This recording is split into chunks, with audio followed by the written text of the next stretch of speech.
Bismillahirrahmanirrahim. Assalamualaikum warahmatullahi wabarakatuh. Apa kabar semua? Mudah-mudahan selalu sehat ya, dan mudah-mudahan selalu dalam lindungan Allah. Nah, untuk materi hari ini yaitu masih dengan Ustazah ya, tentang mengenal pertumbuhan dan perkembangan manusia. Tema 1, subtema 2, pembelajaran pertama. Nah, kalian masih semangat kan untuk belajar hari ini? Nah, lanjut ya untuk materinya. Nah, pertumbuhan dan perkembangan manusia. Manusia merupakan salah satu makhluk hidup. Manusia memiliki ciri-ciri yang sama dengan makhluk hidup lainnya. Salah satu ciri manusia sebagai makhluk hidup adalah mengalami pertumbuhan dan perkembangan. Nah, kalian bisa ngeliat nih di samping, dari bayi sampai tumbuh dewasa ya, itu disebut pertumbuhan dan perkembangan. Selanjutnya, nah, pertumbuhan dan perkembangan manusia. Kalian lihat di gambar, dari bayi, balita, anak-anak, remaja, dewasa sampai manula ya, pinter, manula, dan akhirnya meninggal ya. Pertumbuhan manusia terjadi sejak di dalam kandungan. Setelah lahir, pertumbuhan manusia bertambah besar dari bayi hingga dewasa. Ya, sudah lihat di atas kan gambarnya? Nah, setelah dewasa, pertumbuhan manusia berhenti. Namun, perkembangan emosi dan pikiran manusia terus berkembang. Pertumbuhan dan perkembangan dipenuhi beberapa faktor. Nah, apa sih Ustazah yang dimaksud dengan perkembangan emosi dan pikiran? Nah, apa sih? Kalian tahu? Nah, perkembangan emosi itu seperti tidak bisa menahan atau kurang bersabar, itu dia. Emosi yang terus memuncak, pada akhirnya suka marah-marah sama bundanya atau dengan orang lain, itu tidak baik. Juga ya, harus dijaga emosinya. Selanjutnya, nah di sini, apakah kalian mempunyai adik yang masih bayi? Keadaan kalian ketika masih bayi juga sama dengan keadaan adik kalian tersebut. Nah, kalian lihat di sini ada bayi yang sedang tidur, ada bayi yang sedang makan, ada bayi yang sedang apa itu? Ngempeng ya. Apa adik-adik kalian masih ada yang menyusu? Nah, pasti ada. Dulu kalian pun seperti itu ya. Nah, selanjutnya, ketika bayi dilahirkan, tubuhnya sangat lemah dan tidak dapat memenuhi keperluannya sendiri. Yang pertama, bayi yang baru lahir hanya menangis jika memerlukan sesuatu. Kalian pernah ngeliat adik kalian kan? Kalau ingin sesuatu pasti menangis. Ketika ingin menyusu pasti menangis. Ketika ingin mengambil mainan pasti menangis. Nah, itu ya. Kemudian bayi akan tumbuh sehingga bertambah besar, dapat berjalan, dapat berbicara, dan akhirnya menjadi dewasa. Manusia memerlukan waktu yang sangat lama untuk tumbuh menjadi dewasa. Selanjutnya, nah, perhatikan gambar di bawah. Nah, ini kalian lihat ya. Gambar tersebut menunjukkan pertumbuhan bayi hingga dewasa. Dalam gambar tersebut, seorang bayi mengalami pertambahan tinggi, pertambahan berat, dan perubahan bentuk tubuh ya kan. Kalian lihat nih gambarnya, kalian amati. Sudah? Selanjutnya, nah, selain bertambah ukurannya, seorang bayi juga bertumbuh kepandaiannya. Ketika bayi kalian tidak dapat berbicara, suatu saat nanti kalian akan berbicara seperti orang dewasa ya. Perubahan manusia dari bayi menjadi manusia dewasa disebut perkembangan. Ingat ya, bayi menjadi manusia dewasa disebut perkembangan. Manusia mengalami perubahan raut wajah. Perubahan juga terjadi pada suara. Suara anak laki-laki dan perempuan hampir sama. Tapi ketika sudah remaja, suara remaja laki-laki tidak sama dengan suara anak perempuan.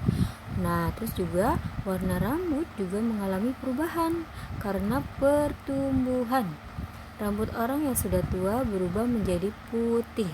Rambut putih disebut uban. Siapa yang sudah melihat orang tuanya sudah ada rambut putihnya?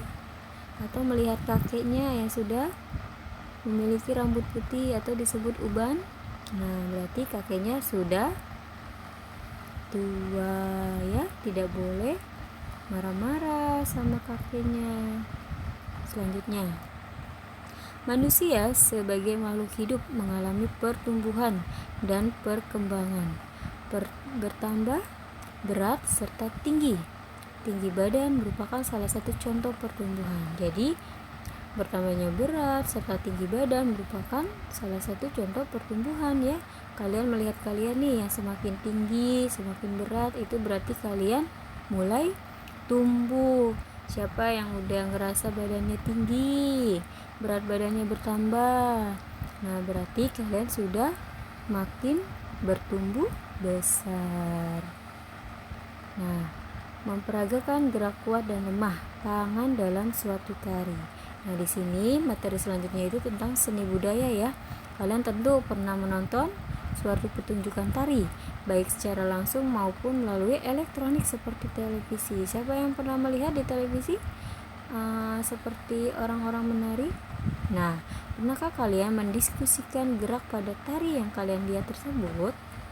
Nah, ide gagasan gerak bermula dari gerak keseharian, kemudian diolah, dikomposisikan dan disusun berdasarkan ungkapan tarian sehingga menjadi satu komposisi atau koreografi ya. Gerak pada tarian selalu menggunakan tenaga dalam tarian sendiri atas tenaga kuat dan tenaga lemah atau tenaga lembut. Kalian pernah melihat kan orang kalau menari ada yang pelan-pelan, lemah lembut, ada yang saking kuatnya ya tuh berbeda-beda ya, dan karakternya pun berbeda-beda. Selanjutnya, nah, kedua tenaga itu digunakan untuk mengawali, mengendalikan, dan menghentikan gerak. Selain itu, tenaga juga membedakan adanya gerak yang bervariasi. Nah, baik tenaga kuat maupun tenaga lembut, keduanya dalam tari digunakan sesuai dengan kebutuhan ungkapan-ungkapan tarian seperti karakter dan tema.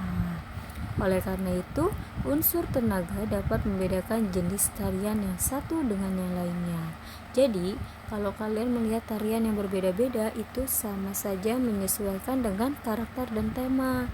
Kalian pernah melihat tarian kecak yang dari Bali? Nah, itu berbeda dengan tarian jaipong yang ada di Jawa ya. Tariannya berbeda, ada yang lemah lembut, ada yang kuat, ada yang pelan-pelan ya.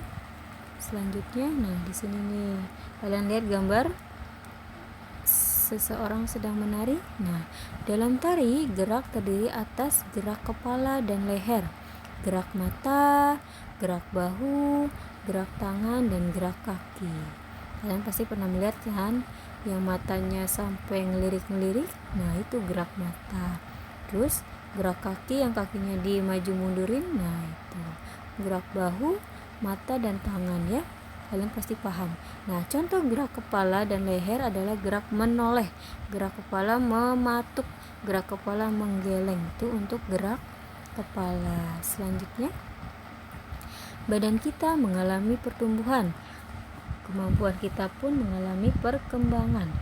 Pada saat kelas 1, kalian baru belajar nama dan lambang bilangan sampai bilangan puluhan, lalu berkembanglah menjadi bilangan ratusan dan ribuan, bahkan puluh ribuan. Kalian juga sudah belajar penjumlahan dan pengurangan kan? Nah, jadi pertumbuhan dan perkembangan tidak hanya untuk manusia, tapi dalam belajar matematika pun ada pertumbuhannya ya pada saat kalian belajar di kelas 1. Nah, mari kita coba pelajari penjumlahan bilangan ribuan menggunakan teknik menyimpan untuk meningkatkan pemahaman ya. Nah, di sini Ustazah di sini contoh penjumlahan bilangan ribuan dengan teknik menyimpan, tapi Ustazah memberikan contoh untuk yang puluhan ya. Jadi nanti kalian bisa nih mengubah yang ribuannya. Kalau ini contoh untuk puluhan. Seorang pedagang buah memiliki persediaan jeruk sebanyak 60 buah. Kemudian ia membeli jeruk lagi sebanyak 25 buah. Berapakah jumlah jeruk seluruhnya? Nah, untuk mengetahui jumlah seluruhnya jeruk, kalian harus menghitung. Nah, di sini ada 60.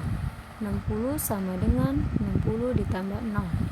Nah, selanjutnya 25 sama dengan 20 ditambah 5. Totalnya 0 ditambah 5, 5. 0 ditambah 0, 0. 6 ditambah 2, 8. Jadi 8-nya ditaruh di depan dan 5-nya di belakang. Hasilnya 85. Selanjutnya nih, yang ini cara bersusun pendek. Ini cara bersusun pendek untuk ratusan. Untuk menentukan penjumlahan secara bersusun pendek, jumlahnya dengan cara satuan dengan satuan, puluhan dengan puluhan, ratusan dengan ratusan, ribuan dengan ribuan. Nah, di sini contohnya adalah ratusan. Ya, kalian paham bilangannya 825. Nah, ditulis di sini ratusannya, puluhannya, dan satuannya ya. Nah, di sini nih, kalian lihat Ustazah sudah memberikan soal latihan. Coba kalian kerjakan soal latihan 1 sampai 10. Tapi dikerjakan soal-soal berikut dengan cara bersusun pendek yang sudah Ustazah contohkan di sebelumnya. Ya, kalian coba kerjakan di buku tematik. Buku tulis ya, dikerjakannya jangan lupa. Nah, materi hari ini hanya sampai di sini ya. Mudah-mudahan kalian mengerti dan kalian paham ya. Wassalamualaikum warahmatullahi wabarakatuh.